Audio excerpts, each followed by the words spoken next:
भारत एक ऐसा देश है जहां सदियों से दो दुनियाएं एक साथ चलती आई हैं। एक दुनिया जो ऊंची जातियों की है, सत्ता की है, सुविधाओं की है, और दूसरी दुनिया जो दलितों की है, वंचितों की है, उन लोगों की है जिन्हें हर पीढ़ी में यह याद दिलाया गया कि तुम्हारी औकात क्या है। लेकिन हर युग में एक आवाज उठती है, एक ऐसी आवाज जो इस व्यवस्था को चुनौती देती है, जो डरती नहीं, जो झुकती नहीं। आज की कहानी ऐसी ही एक आवाज की है। चंद्रशेखर आजाद रावण। 3 जुलाई 1986 उत्तर प्रदेश के सहारनपुर जिले के एक छोटे से गांव घिड्डूपुर में एक बच्चे का जन्म होता है। परिवार दलित है, घर में गरीबी है, लेकिन बाबा साहेब भीमराव अंबेडकर की तस्वीर दीवार पर लगी है और उस तस्वीर के नीचे बड़ा होता है। चंद्रशेखर बचपन से ही उसने देखा कि उसके समाज के लोगों के साथ कैसा बर्ताव होता है। स्कूल में अलग बैठना, मंदिर में अलग दरवाजा, कुएं पर अलग घड़ा, हर जगह एक अदृश्य दीवार, एक ऐसी दीवार जो कानून में नहीं थी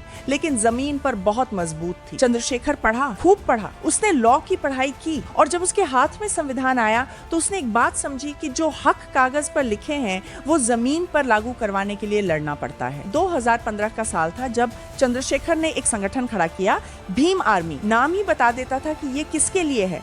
बाबा साहेब का नाम, अंबेडकर का नाम, वो नाम जो दलित बच्चों को सोते जागते याद दिलाया जाता है। भीम आर्मी का मकसद सिर्फ राजनीति नहीं था, यह एक सामाजिक आंदोलन था।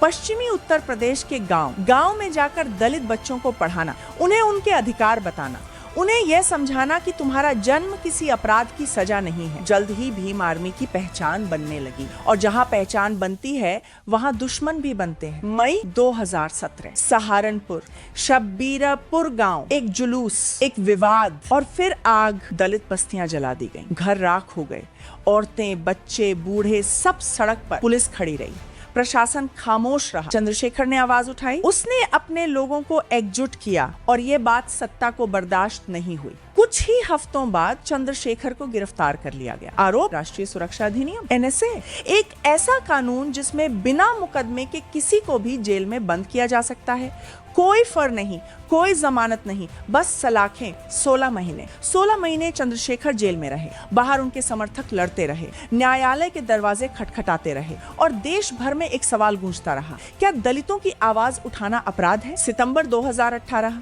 इलाहाबाद हाईकोर्ट ने चंद्रशेखर को रिहा किया। जेल से निकले तो वो पहले से भी ज्यादा मजबूत थे, जैसे आग में तपकर सोना और चमकदार हो जाता है। उन्होंने अपने नाम के साथ जोड़ा रावण। क्यों रावण? क्योंकि रावण ब्राह्मण नहीं था। रावण दलित बहुजन परंपरा का प्रतीक है। रावण वो था जिसे सदियों तक खलनायक बनाकर पेश किया गया और चंद्रशेखर ने कहा, हम उन्हीं लोगों की आवाजें हैं जिन्हें इतिहास ने खलनायक कहा। ये सिर्फ एक नाम नहीं था, ये एक बयान था, एक विद्रोह था। 2019 दिल्ली के जंतर मंतर पर एक रैली, लाखों लोग, नीले रंग की टोपियां, बाबा साहेब की तस्वीरें और बीच में चंद्रशेखर। 2019 के अंत में जब देश भर में CAA के खिलाफ प्रदर्शन हो रहे थे, चंद्रशेखर दिल्ली की जामा मस्जिद पहुंचे। उन्होंने कहा, यह सिर्फ मुसलमानों की लड़ाई नहीं है, ये हर उस इंसान की लड़ाई है जिसे इस देश में दोयम दर्जे का नागरिक बनाया जा रहा है। ये बयान आग की तरह फैला। सितंबर 2020 हाथरस एक दलित बच्ची के साथ दरिंदगी हुई और जब उसकी मौत हुई तो प्रशासन ने रात के अंधेरे में परिवार की मर्जी के बिना उसे जला दिया। पूरा देश सदमे में था। चंद्रशेखर उस परिवार से मिलने निकले, रास्ते में पुलिस ने रोका, धक्का मुक्की हुई, लेकिन वो रुके नहीं। उन्होंने कहा, जब तक एक भी दलित बच्ची इस देश में असुरक्षित है,